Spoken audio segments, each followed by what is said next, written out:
Hey y'all, welcome back to my channel, and look what we have here. Acrylic toes that's done completely wrong. In this video, I'm going to show you guys exactly how I do my acrylic toes so you won't be looking like this. First thing first, I'm going to remove off all this thick ass acrylic that look like it just been laid there and have not been drilled at all. I don't know what the chop shop did to her. What did she say to them for them to give her this? But this is ridiculous, you guys. Ridiculous. Y'all know how I do my acrylic toes, and then y'all be coming in the comments telling me that my acrylic toes look thick. Baby, this was bricks on her feet. Okay, bricks. Okay, bricks on her toes. The toes is but so small, and I don't understand why would they leave her with all this acrylic on her toes. And then I had to remove it, right?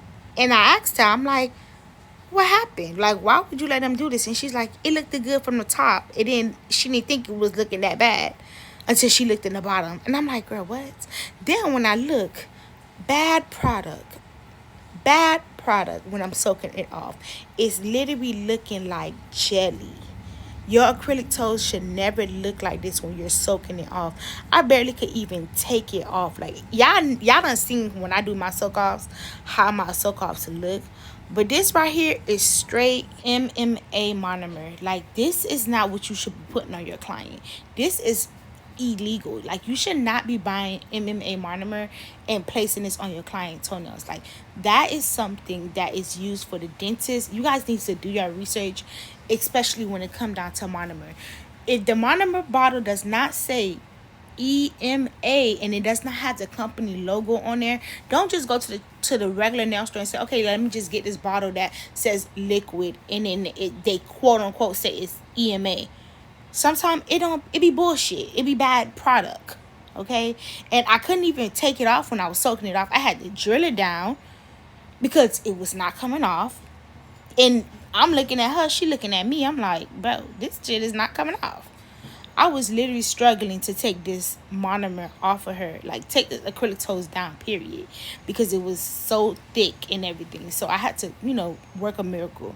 And once I'm done, I just go ahead and I think I soaked that big toe off a little bit longer with the acetone because it was just super thick and it was not coming off. Even when you're removing the acrylic with the drill bit, you want to be very careful because you do not want to cause any damage to your client natural nail beds. And then I'm going to go ahead and use my sanding band and just remove all of the shine off the natural nail beds, and then get very super close to the cuticle area like I always say, and remove all the rest of that acrylic that's on the toenail. I make sure I like to do my acrylic toes pretty short. It all depends on the client because some clients like for their toenails to be longer, so it all depends on the client. When I do this, I make sure their natural nail beds are short because you do not want to be drilling underneath the nails and you're drilling their real nails. So just make sure you start off with a fresh short set. Like, their natural nails have to be very short. So now I'm going to go ahead and place that first bead. I'm going to be using Young Nails Cover Pink, and then my brush is from, is this my Kiara Sky brush? I can't even remember, child. No. This brush, I believe, is from Macart. Yeah, this is my Macart brush, and it's a size 10 or 12. One of them, you guys. But if you want to really know, comment down below.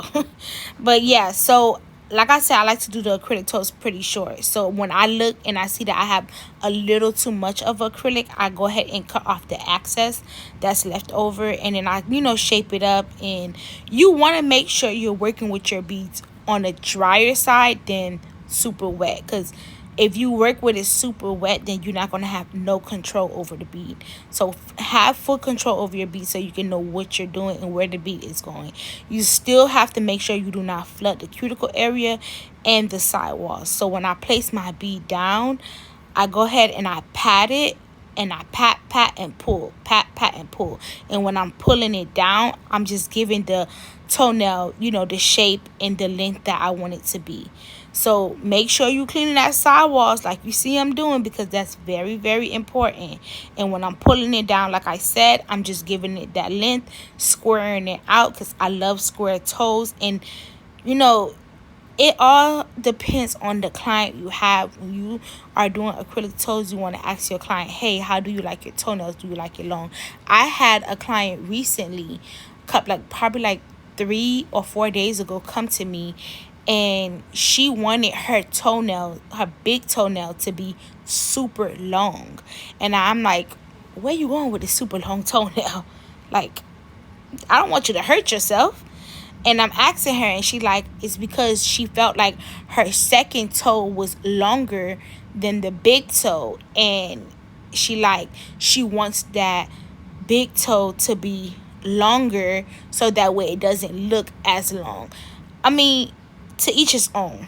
Every client have their preference. I don't know, like, it didn't look no different to me, but to her, she loved it. She loved the way I did her toes, because she like, listen, you make my feet look like a girl feet, because I was told that my feet look like a man feet. So it all depends. It's very important for you to get to know your client, know what they like, ask questions. If you may like it one way, ask your client so you know for sure this is what they want.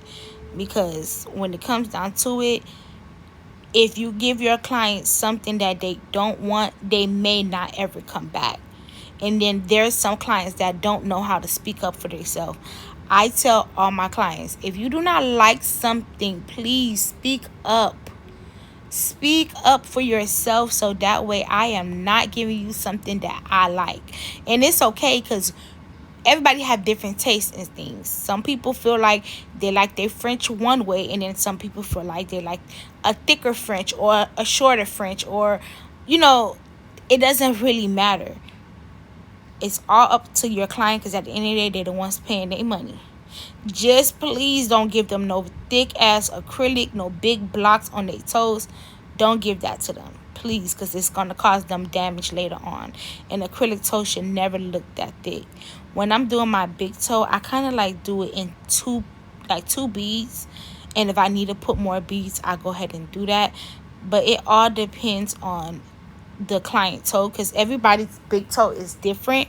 So I always look at the toenail and see what I'm working with. Am I working with a wider toenail, or am I working with a toenail that's not too wide? Like, what do I have to do? Do I have to give them more of a fake nail on the corners, or do I have to give them more of a short nail or a long nail? Like, what do I have to do? How can I make their nail look perfect for their toes? You cannot give them big block toenails and expect it to look cute, because it's not gonna look cute. Okay, and please make sure you're cleaning around that cuticle area, because that's very important. You do not want to give your client toenails that's gonna lift off in 3 days. Pay attention to how you're doing your acrylic toes. Practice before you even take clients. Please, please, please. If you didn't take anything that I'm saying from this video, practice before you take your clients. Practice on yourself. Practice on your family members before you go and let your client damage their toenails because of what you did. Acrylic toes is very good for your toes. A lot of people say it's not healthy. A lot of people say it's bad. It's this, is that. I don't think it's bad for you. I just think it's the way it's put on to your toes, and I think it depends on the client themselves. Like, it's a lot of rules to acrylic, and if you do not know how to do them, I don't think you should take clients. Acrylic, if you can do acrylic toes on your if you can do acrylic on your hands, I don't see nothing wrong with doing it on your feet. The only thing I would not do is put toenails on my free feet. I will only do acrylic overlay or polygel overlay. I don't know about gel X, because I don't even do gel X. I have seen people say, oh, do gel X, do gel X. I don't do that type of stuff on toes. Me personally, I don't really care for gel X, because I feel like it looks like a press-on. And I don't recommend you putting no press-ons on your toes, because I don't think nails belong on toes. I think if you're doing an acrylic overlay or a polygel toe overlay, it's fine. Just don't put the actual fake nails on your toes. just do yourself an overlay, make it look as thin as possible. As you see, I am drilling that bad boy down, and I'm gonna keep on looking at her toenails to make sure it's very, very thin as possible. And I don't just stop here. Even after I do the French, after I file, I still go back and file underneath the toenail again, just to make sure it's very thin, but not too thin where it's gonna break, but thin enough to where my client can rock her toes for 3 weeks, 4 weeks, and her toes still look very nice, very healthy, and it doesn't look like a big old brick on her toes. So please, please, please, when you're doing acrylic toes, make sure you're filing them down, okay? I like my toes to be square. You can do square around it, or however your client like their toes, you can do that. So I'm going to be using my 80/80 grit nail file, and I'm just going to go ahead and shape it up really nice, give her a nice square shape, because that's what I like. I really like square toes. I don't know why I like rounded toes. It's just ugly. But yeah, after I go ahead and file, then I'm going to go ahead and move on to the next step.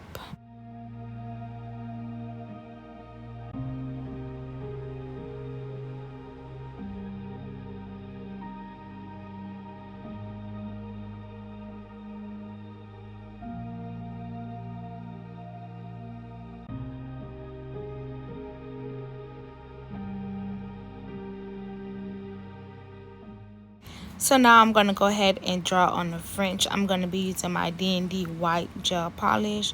I still have not changed my polish yet, and I need to so bad, because I don't know why. I feel like I have a bad batch of this gel polish that is leaving like little bubbles, and it's been like that since I opened it. I just don't know why, and this is a brand new polish, so I am definitely going to change this to one of my favorite white gel polishes, which is probably from Valentino or Madame Glam.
So this is the final look. Thank you guys so much for watching. Please like and subscribe, and don't forget to leave a comment. Bye.